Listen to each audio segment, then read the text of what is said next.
Jaafar Aliitiin jedhama. Gaazexeessaadha. Arrammoo asitti kaniin argamee akkuma reefu hoggaa beeksifamu dubbatametti jaarmaya sooreysa Oromootii fi abbaa qabsaa'otaa jaarraa abbaa gadaa bakka bu'uudhaan. Kana jechuun ani qondaala dhaaba kanaatii miti. Gaafa sooreysi jirurraa jalqabee immoo advaayizara public relationshipaati. Ammas hoggaa jaarmeen kun bifa haaraan if gurmeessee haala biyya keessa jiru kanaa wajjin if wal qixxeessuudhaaf sosso'u qunnamtii ummataatiin public relation irratti gorsuu kiyya itti fufeetiin jira jechuudha. Walga'iin kun qondaalonni gurguddoo wanni dhufiniif yaaminsi isaa dhibaayee ture. Jaarmoonni gariin yeroon yaamamanii kun nuti booddee irra dhageenye namni amma yeroodhaaf fiigee dhufuudha qabu ana qofa naannoo kanatti waan ta'eefin bakka bu'ee argame.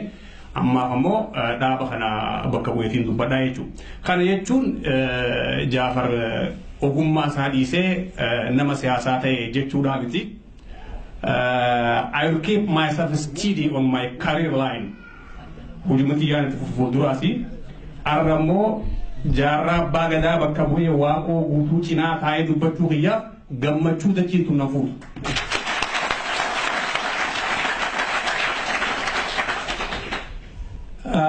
Xiqqoo waa'ee dhaaba kanaa ibsuudhaan barbaada. Fidoo jedhameeti beekama dhaabni kuni. Afaan Ingiliziidhaatiin Front for Independent Democratic Oromia jechuudha. Afaan Oromoodhaatiin AWDO jedhama. Adda walabummaa Dimookiraasummaa Oromiyaa jechuudha.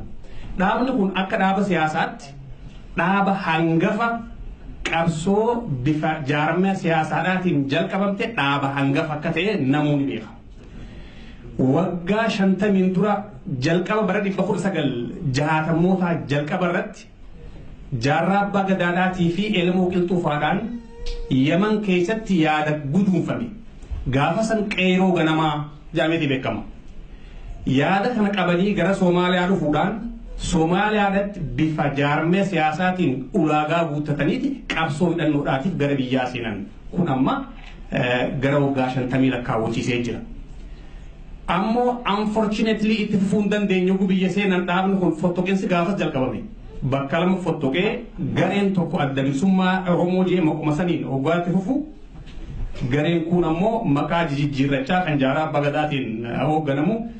Tooftaa fi tarsiimoo yeroon barbaadu wajjin deemaa amma bara 2004 toora kanarraa jalqabee fidoo jedhameeti beekama. Maqaa kanaan ammas itti fufaa jira jechuudha.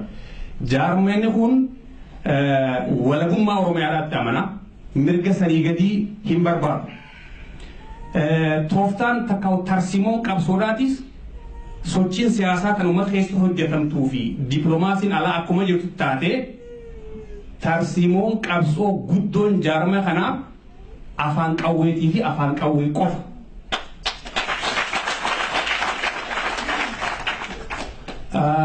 Egaa jaarmaya kanarraa hangana dubbadhee walgahii har'aatiin as deebi'a. Walgahiin har'aa waldayni ogeeyyii seeraa kan Oromiyaadhaa walgahii kana qopheessuudhaaf galata guddaa qaba.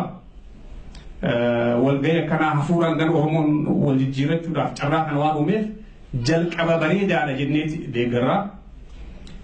Gara kaaniin ammoo hanqinaas dhabe jechuudhaa miti. Hanqina guddaadhaan nuti garree fidoon walgahii tan akka eegee gaditti arge galgala walgahii hojii raawwachiiftotaatiin ture. Hanga eegamee gaditti agarre. Kana wanni himnuuf abdii kutachiisu osoo hin ta'in waltajjiitti aanu irratti kana caaraa ciminaan akka waldayni kun itti fufu jajjabeessuudhaaf. Nuti bakkuma dhimmi Oromoo jiru hunda yaamamuu baannu ulaa dhadhoohineetti dhayina. Kan wanti goonuuf tokkummaan mi'a guddaa qabsoo ammaan kanaa kan yeroo gaafatu waan ta'eef. Guyyaarraa guyyaan dhiigni dhangala'aa jira. Dhiiga dhangala'uu qofaa miti. Eega Oromoon fincila kana gara warraa isaa jijjiiriyaas keessaa'uu eega labsa yeroo sardamaa kana as haalli biyya keenya keessatti hojjetamaa jiru gariin intarneetii waan uggurameef gara Jawaarillee dhufuu hin dandeenye. Gariin ammoo amma Arsii keessatti hoggaan dhaga'u oduu torbaan kana gara nam 25 agaaziin ajjeesee reefa haafachuu dadhabanii bineensi nyaachaa jira. yoo dhugaa rabbii taate dooyetiin guyyaa san waan san dubbisu nyaata dadhabe haala kan keessa waan jirruuf gaafii uummanni kun dhugaafatu gaafii tokkummaa tana akka laaftuudhaatti hin laallu kanaafuu itti yaaduu qabnaa nuti tokkummaa afeeruudhaaf tokko haa taanu jechumaaf asitti na erge dhaabnu kun malee waan biraatti peeparii biraa dhiyeessuudhaaf illee miti. karaa kaaniin hanqinni teessumata irratti agarru ammahu hanqina guddaa hundee jira. Ta dura eebaanuun jalqabne akka aadaa Oromootti silaa eebaan jalqabamu qabdi teessumta Oromootti saniin jalqabne. Kanaaf goohaan adda yaaneen seeqaleewu arraas xumurratti wanni matichaa jiru osoo eebaan goone eebi Oromoo sun kan nu baraaruun oolu jeetii yaada. Eeba jennaan eeba irraa kan hin jaaladhu eeba Booranaati. Booranni kun eeba godhu lafti nagaa, samiin nagaa, mukni nagaa, daraaraan nagaa, maatiin nagaa, waatiin nagaa jechaat eeba godhu amma inumaa eeba tana jijjiiranii jenna zabana kana jawaar nagaa jaan Booranni kun.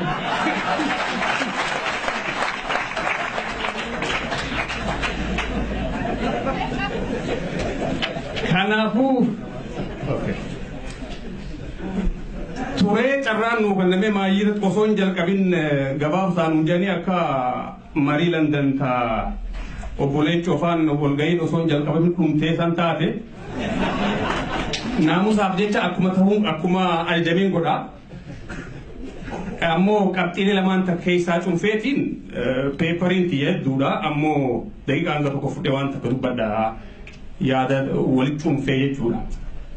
Arraan tan eessarraa kaaneeti eessa jirraa kajuu wal dubbachuu qabna na fakkaata. Oromoon eessarraa ka'eeti eessa jira yoo bakka jiru beekne hangin waafee akkamitti akkatti deemu karaa lafa kaa'inna. Fakkuma gabaabdu takkaan isin hima. Gabrummaan hidhaadhaa hidhaa sansalataati. Ammoo sansalata laastikaatitti fakkeeffamti. Laastikni by nature elastic. Ni harkifata lakkuma harkifatuun ammoo qallachaa deema deemee bakka harkifachuu hin dandeenye ragaa elastic limit achirratti mo'icita. Kana mataa keessa qabadhaa mootummaan tokko gaafa sooshaalizimii warri diyaaleektiksii nu barsiisan ilma namaatti fakkeeffamaa nuun jedhan. Ilmi namaa tokko rimataa ni dhalataa ni guddataa ni dulloomaa ni du'a. Kunis neecharii mootummaati. Mootummaa sirna hundi karuma kana deema. Uumasaati. Sadeessa sirni tokko sirni haareen sirna dabrerra hoggumaallee tarkaanfataadha. Waan takkaallee ta'u diktaatarallee ta'u at least waan sirna dabreen arrabsullee ta'u waan haaraa tokko fiduu qaba. Kana mataa keessa qabannee fakkii gara Oromoodhaatti ugaas deeminu Oromoon gaafa Minilik waggaa gabroomu sirna gabbaareen bitame lafaa fi namni waliin malkanyaa tokkoof kennameeti hanga ajjeesuutti mirga kennameef bitame.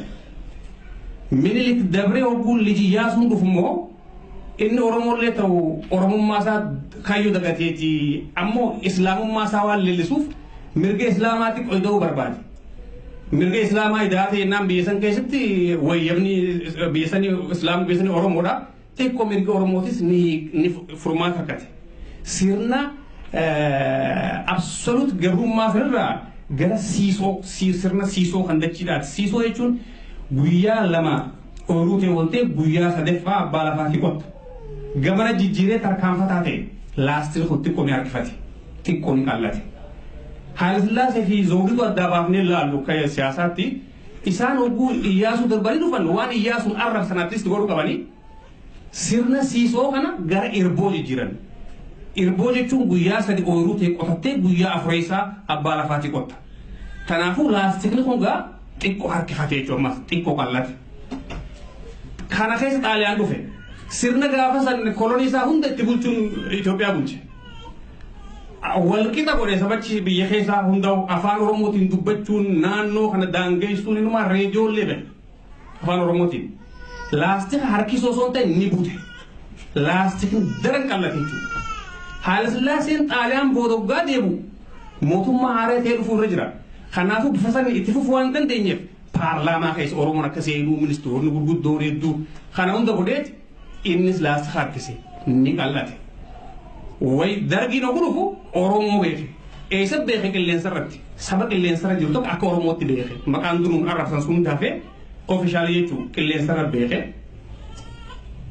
wayyaaneen obbaa dhuftu immoo qilleensa irraa gabbuuftee lafa qabsiifte Oromiyaa beeyte jechuudha ofishaalii Oromiyaa beeyte Oromiyaa beeyte lafa gabbuuftee mirga Oromoo immoo qilleensa irraa gabbuuftee waraqaa irratti hambifte ammalee lafan tuuyee mirga Oromoo sun waraqaa irra jira.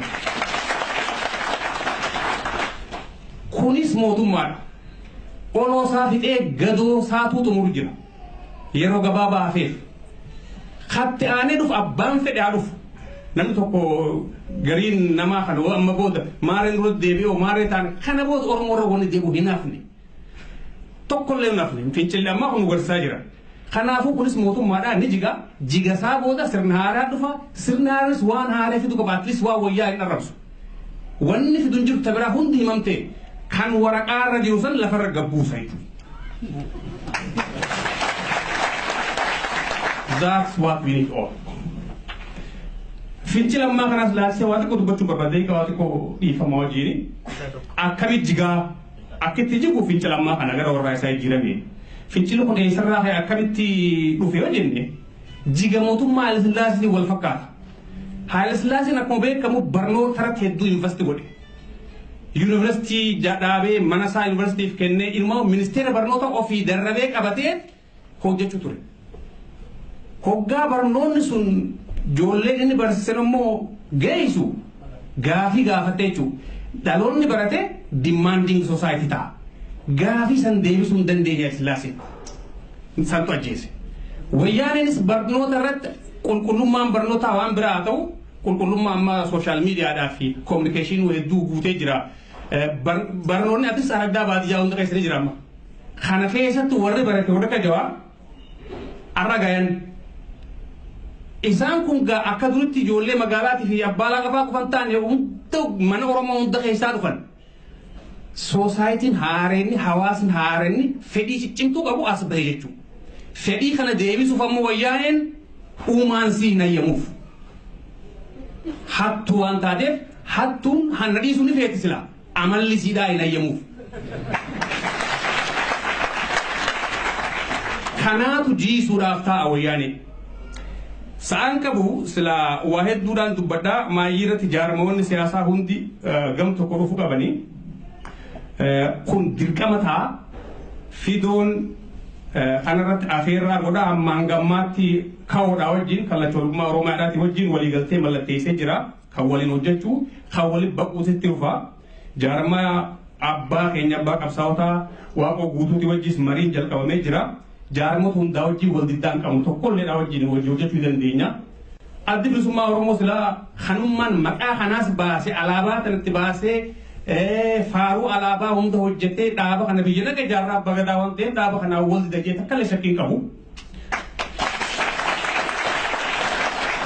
Xiqqoo quurramni ani qabu kaleessa obboleessi Arduwaan Oggaa dubbatu qaamoowwan karaa nagaatiin hojjetan qofaa wajji waliigallaa hajuusan xiqqoo quurramni dhagahamee jira. Quurrama qofa osoo hin ta'in kan akka fidoodhaatti ni balaaleffanna jennuu kanamti.